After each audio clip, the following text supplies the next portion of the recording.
Je commence ce menu express avec un bouillon de nouilles soba. Alors les nouilles soba, ce sont des nouilles de sarrasin. Ce sont les nouilles les plus consommées au Japon. Alors pendant qu'elles cuisent 5 minutes, j'ai le temps de couper mon tofu en petits cubes. Alors j'ai choisi du tofu ferme. J'ajouterai dans ma soupe quand elle sera terminée. J'ai déjà nettoyé mes champignons. Ce sont des champignons enoki, mais vous pourriez tout à fait mettre des champignons de Paris si vous ne trouvez pas d'enoki, ou des shiitake qui sont aussi des champignons japonais. Alors les nouilles soba, ça va très vite.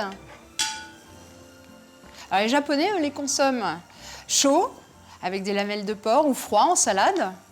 Essayez même, pourquoi pas, avec une sauce bolognaise pour vos enfants. Je les égoutte. Je vais les laisser comme ça et je vais diluer mes sachets de soupe miso dans l'eau très chaude. Alors la soupe miso, ça aussi, vous pouvez en trouver partout, hein. Ça peut faire un dîner impromptu, rapide et très sain. Je n'ai plus qu'à dresser mes soupes dans mes petits bols. À l'aide d'une louche, je vais répartir un peu de bouillon. J'ajouterai ensuite un petit peu de soja, les champignons,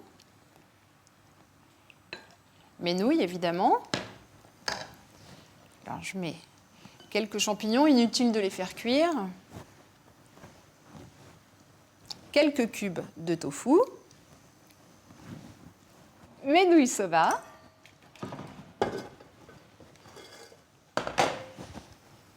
Alors normalement on ne les coupe pas, hein, mais vu la taille de mes bols, c'était quand même plus pratique de le faire. Un peu de ciboulette pour décorer la soupe.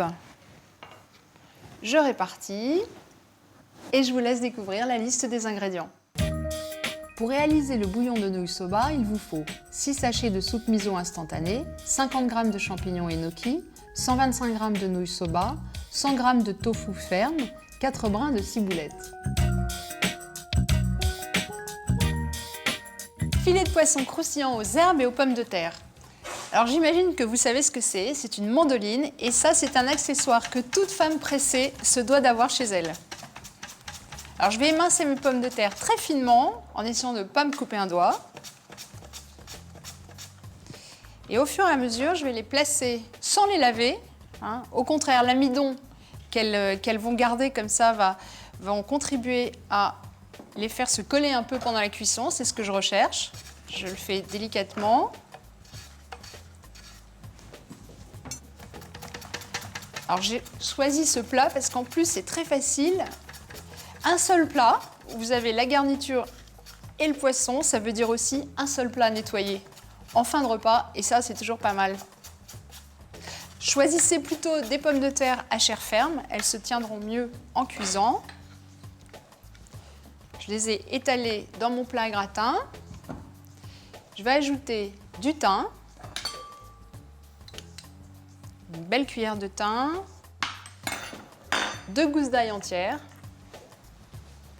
Je vais saler et poivrer.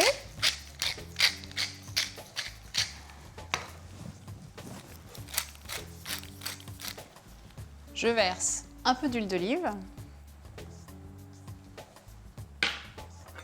J'ai fait préchauffer mon four à 200 degrés et je vais pouvoir enfourner mes pommes de terre pour environ 20 minutes de cuisson.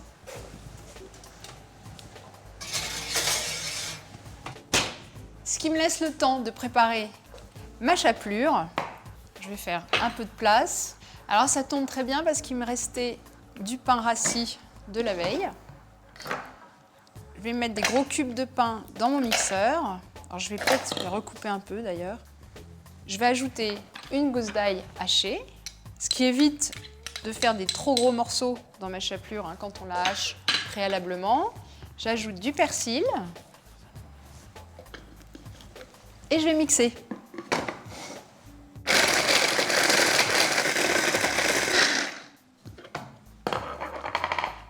Parfait, je vais débarrasser cette chapelure dans un bol.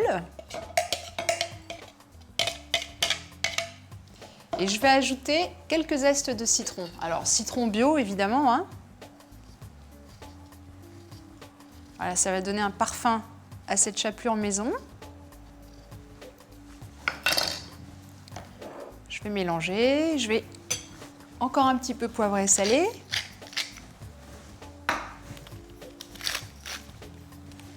Et je pose mes filets de poisson sur ma planche. Alors j'ai choisi des filets de dorade, mais vous pourriez tout à fait les remplacer par du loup ou en tout cas un poisson à chair ferme. Et je vais pouvoir maintenant étaler cette petite chapelure sur chaque filet.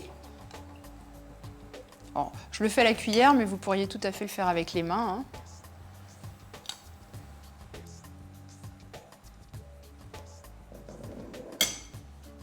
Voilà, je vais pouvoir sortir mon plat du four. Les pommes de terre doivent être bien dorées.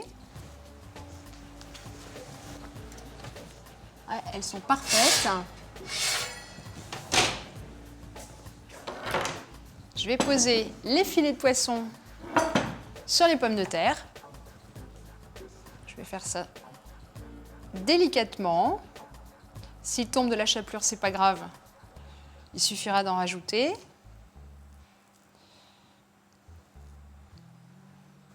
Je vais arroser avec un tout petit peu d'huile et je vais enfourner à nouveau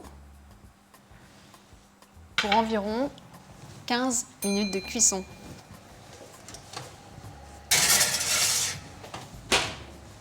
Ce qui me laisse largement le temps de presser un citron.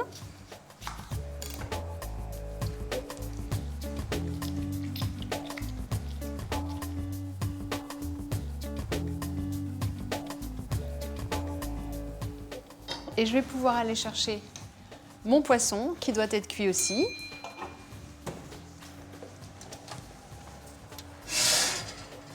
Parfait. La chapelure est bien dorée.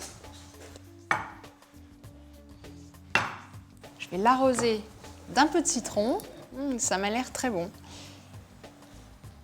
Et voilà, déjà prêt.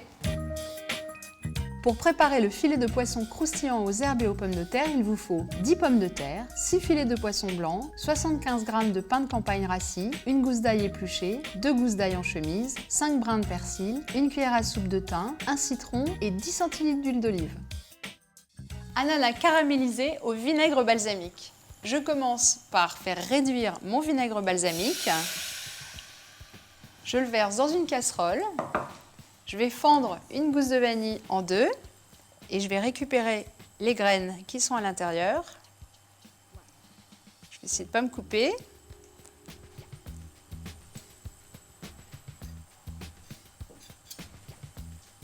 Je vais les ajouter dans le vinaigre et je vais laisser réduire pendant 5 à 10 minutes jusqu'à ce que j'obtienne comme un sirop.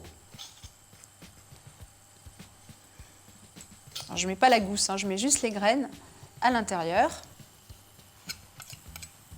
Je mélange bien. Et je vais faire sauter mes cubes d'ananas que vous pouvez trouver déjà préparés dans toutes les grandes surfaces. Je vais faire fondre mon beurre. J'ai bien allumé ma poêle, elle est chaude. Je vais verser mes cubes. Je vais saupoudrer avec du sucre. Sucre brun, ça donne plus de goût et ça se marie très bien avec l'ananas. Je vais les laisser cuire comme ça jusqu'à ce qu'ils dorent. Je monte un peu le feu. Ce qui me laisse le temps de préparer mon crumble. J'ai déjà torréfié mes noisettes. Alors pourquoi je les torréfie? Tout simplement parce que ça leur donne beaucoup plus de goût. Je vais les hacher grossièrement. Alors je pourrais très bien le faire au mixeur, ça irait même plus vite. Ça, c'est un plat vraiment express qui en jette, vous verrez, à la fin. Et c'est super pour épater ses copains. Je vais mettre mes petites noisettes hachées dans un bol et je vais les mélanger avec des miettes de biscuits sablés que j'effrite comme ça grossièrement entre mes doigts. Il y a aussi une autre méthode pour écraser les biscuits. Ça reste entre nous, celle-là. Il faut obtenir une texture grumeleuse et pas trop fine. Parfait. Je vais pouvoir continuer en préparant un caramel dans la petite casserole à côté. Je vais monter le feu. Et je vais pouvoir baisser celui des ananas.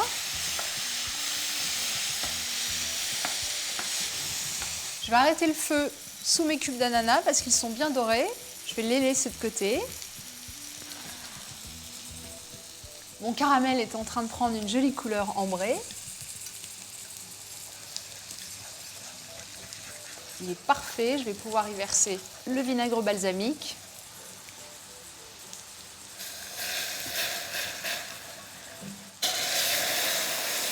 Attention aux projections.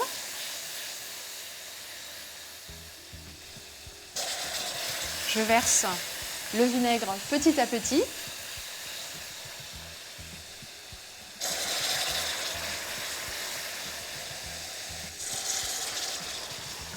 Et je vais arrêter le feu. C'est parfait. Je n'ai plus qu'à dresser mon dessert sur une jolie assiette de présentation. Je vais disposer quelques cubes d'ananas. Alors vous voyez, ils sont bien dorés.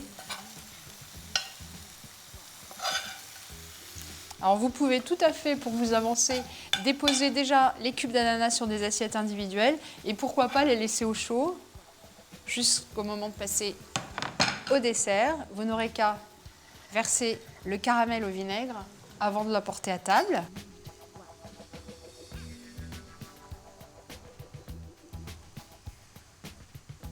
Vous pourrez également servir le reste du caramel en saucière. Chacun en rajoutera selon sa convenance. Le servir aussi avec une boule de glace vanille, c'est délicieux. Et voilà, il n'y a plus qu'à déguster. Pour préparer les cubes d'ananas caramélisés au vinaigre balsamique, il vous faut un ananas, 100 g de sucre blanc en poudre, 50 g de sucre brun en poudre, 15 centilitres de vinaigre balsamique, une gousse de vanille, 4 biscuits sablés, 50 g de noisettes et 25 g de beurre. Je vous propose de retrouver toutes les recettes de l'émission sur cuisine-plus.tv et moi je vous dis à bientôt. Ah la blonde. J'étais vraiment... Mon dîner est prêt. Qu'est-ce que je voulais vous dire ?